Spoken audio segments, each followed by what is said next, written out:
नमस्ते सम्पूर्ण नेपाली दाजुभाइ तथा दिदीबहिनीहरुमा हार्दिक नमस्कार गर्दछु। पुनः अस्ति चैत्र 15 गतेको जुन जनविद्रोह घोषणा कार्यक्रम थियो, हामी जनविद्रोह घोषणा कार्यक्रम शान्ति तरिकाले गर्न जाँदै गर्दाखेरि त्यहाँ मलाई मार्ने ठूलो योजना रहेछ र राज्यले गरेको आतंक, बर्बर आतंक, जो लघुवित्त पीडित थिए, सहकारी पीडित थिए, बैंक पीडित थिए र विदेश जाने परिवारका पीडितहरू थिए, सबैको हालत कस्तो थियो नेपालमा राज संस्था गएर हिन्दू राज्य गएपछि नेपालीहरूको हालत के भयो, त्यही आवाजलाई हामीले उठाएर बुलन्द गर्दै हामीले अघि बढाइसकेपछि अब हामीले लडाई जित्छौं, नेपाली नागरिकले लडाई जित्छ, जनविद्रोह सफल हुन्छ भनेर चैत 15 गते बिहानैदेखि विभिन्न वेशभूषामा युवा संघका केही व्यक्तिहरू र पुलिस प्रशासनका केही व्यक्तिहरू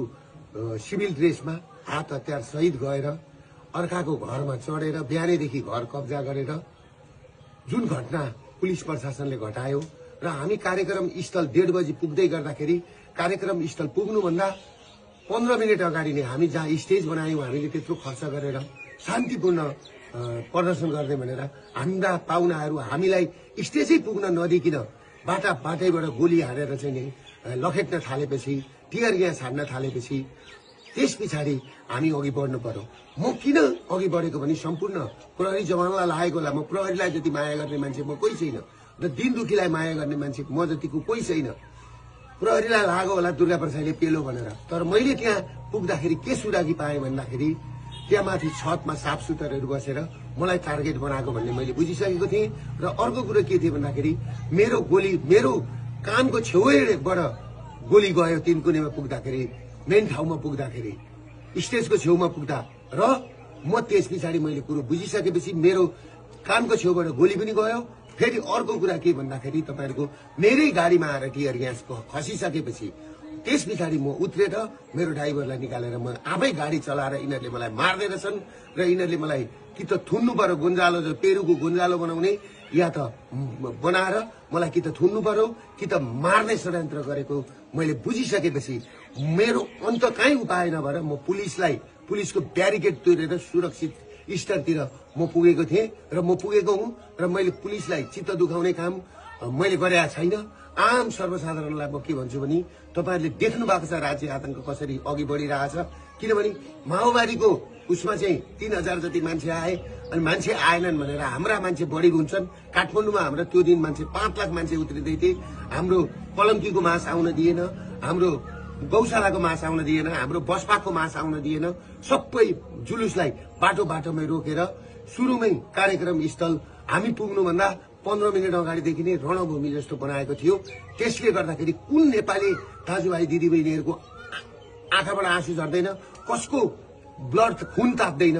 त्यसले गर्दाखेरि म आफू सुरक्षित हुन सुरक्षाकर्मीको घेरा तोडेर भित्र पसेको सुरक्षाकर्मीलाई म के भन्न चाहन्छु भने तपाईहरु प्रति मेरो कुनै लक्षित दुश्मनी होइन, तपाईहरु राज्यको संयन्त्र हो। तपाईहरुलाई पर्न गएको चोटमा म क्षमा चाहन्छु। तर एउटा कुरो के छ भन्दाखेरि दुर्गा प्रसाद तपाईहरुबाट टाढा छैन र केही साथीहरु, केही 12 भाइ मिडियाहरु मेरो पछाडि हात धोएर लागेका छन्।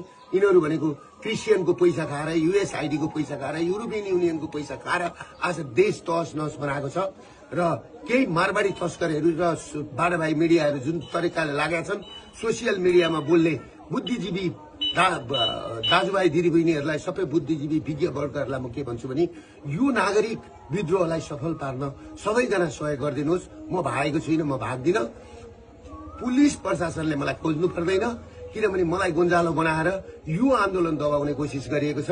म सुरक्षित मात्रै बसेको, मलाई साफ भेटेको ठाउँमा गोली हान्नु भन्ने प्रधानमन्त्रीको आदेश छ भन्ने कुरो मैले सुनेपछि म सुरक्षित मात्रै बसेको, मलाई साफ भेटेको ठाउँमा गोली हान्नु भन्ने प्रधानमन्त्रीको आदेश छ भन्ने कुरो मैले सुनेपछि म सुरक्षित ठाउँमा बसेको छु।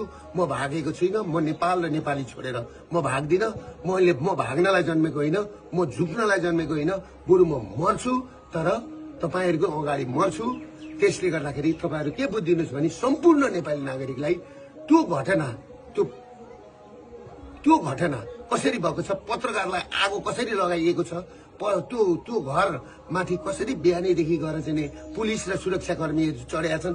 र अर्को कुरो के छ भने हाम्रो अभियानले म फिल्ड कमान्डर हुँदै हुँदाखेरि मेरो मुखबाट सुन्नुभयो तपाईहरुले चाहिँ नि सुनेको छ फलानो आगो लगा फलानो घर आगो लगा गोली हान भनेर मैले त्यहाँ भनेको छु। गोली एयरपोर्ट कब्जा गरौं, संसद भवन कब्जा गरौं, मान्छेका घरमा आगो लगाउने तोडफोड गर्ने काम नगर साथीभाइ हो भनेर मैले भनेको छु। तर जुन घटना भएको छ त्यो घटनाप्रति म दुःख व्यक्त गर्दछु र जुन मान्छेहरू जुन 5 जना मरेको खबर आएको छ, अहिले 2 जना मात्रै देखाएको छ। एकजना पत्रकार भाइप्रति हार्दिक श्रद्धाञ्जली व्यक्त गर्न चाहन्छु र अर्को हाम्रो महर्जन भाइप्रति हार्दिक श्रद्धाञ्जली व्यक्त गर्न चाहन्छु र अरु 5 जनाको पनि तुरुन्त यिनीहरूले चाहिँ सार्वजनिक गरून्। त्यो भन्दै म सम्पूर्ण नेपाली दाजुभाइबाट म टाढा छैन, म काठमाडौँमै छु। तपाईहरु पिर नगर्नुहोस्, म काठमाडौँमै कुनै एउटा मन्दिरमा बसेको छु, म सुरक्षित छु।